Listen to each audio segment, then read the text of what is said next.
Tässä tulee perussuomalaisten 10 kohdan maahanmuuttomanifesti. 1. Suomi on suomalaisten koti ja turvapaikka. Suomeen muuttaminen ei kuulu yleismaailmallisiin ihmisoikeuksiin. Suomi on suvereeni valtio, jonka on kyettävä suojelemaan itseään ja kansalaisiaan. 2. Kehitysmaista kehittyviin maihin tapahtuva massamaahanmuutto, pääasiassa elintasoerojen vuoksi, ei ole sen paremmin kansainvälisyyttä kuin humanitarismiakaan. Kyseessä on turvapaikkajärjestelmää ja erityisen liberaalien maiden, kuten Suomen, lainsäädäntöä hyväksikäyttävä siirtolaisuus. Syy ei ole liikkuvien ihmisten, vaan rakennetun järjestelmän ja täysin epäonnistuneen maahanmuuttopolitiikan. Turvapaikkajärjestelmä on rakennettu toisenlaista maailmaa varten, toisenlaisia ongelmia ratkaisemaan. Järjestelmiä on pakko radikaalisti muuttaa. 3. Suomeen tulijan velvollisuus ei ole pelkästään noudattaa lakia, vaan myös omaksua ja kunnioittaa suomalaista arvo- ja normikoodistoa. Ei ole oikein vaatia suomalaisia muuttamaan omaa elämäänsä ja arvojaan maahanmuuttajien takia. Tämä ei ole ristiriidassa hyödyllisen kansainvälisen vuorovaikutuksen kanssa, jota Suomessa on aina ollut.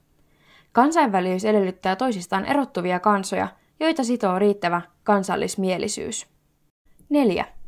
Omassa koti- ja perhepiirissään yksilö voi harjoittaa omia kulttuurisia käytänteitään, kunhan se tapahtuu lain ja suomalaisten perusarvojen puitteissa.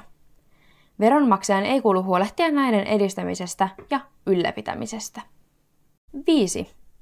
Suomessa ei ole oikeutta uskontoon tai omiin kulttuurisiin käytänteisiin vetoamalla polkea esimerkiksi lasten, naisten, seksuaalivähemmistöjen tai eläinten oikeuksia. Esimerkiksi islamin naiskäsitys on ristiriidassa suomalaisen arvopohjan kanssa.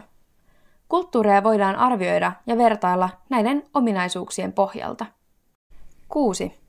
Suomessa ei saa kaventaa ilmaisun tai lehdistön vapautta, vaikka vapaa sana voisi loukata esimerkiksi jonkun ryhmän uskonnollisia tunteita.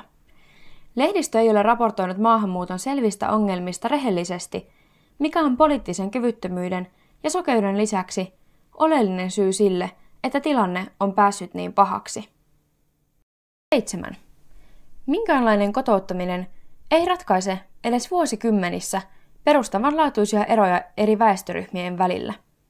Liberalismin usko koulutuksen ja instituutioiden kaiken korjaavaan vaikutukseen on väärä ja vahingollinen.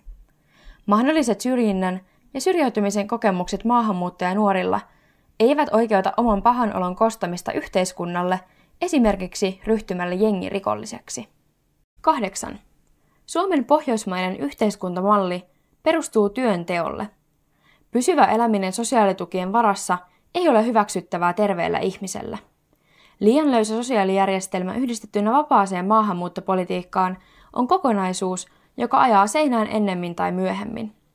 Suomeen saapuva maahanmuutto lisää huono-osaisuutta, koska tulijoiden työllisyysaste, koulutus, bruttotulot, sosiaaliturvariippuvuus eroavat muusta väestöstä negatiiviseen suuntaan. Sama ilmiö toteutuu kaikissa länsimaissa, erityisesti Lähi-idästä ja Afrikasta saapuvien kohdalla. 9. Monissa Euroopan maissa vuosikymmeniä jatkuneen leväperäisen maahanmuuttopolitiikan aiheuttamia ongelmia tuskin enää voidaan korjata. Pelkästään demografiset tosiasiat tulevat vastaan. Suomella on vielä mahdollisuuksia, mikäli toimimme päättäväisesti ja lopetamme hyssyttelyn ja todellisuuden välttelyn. 10. Ahkerille ja sääntöä noudattaville maahanmuuttajille Suomen yhteiskunta tarjoaa kaikki mahdollisuudet menestyä. Suomalaiset ovat avaramielinen ja reilu kansa, emmekä lähtökohtaisesti tuomitse yksilöä tämän alkuperän mukaan.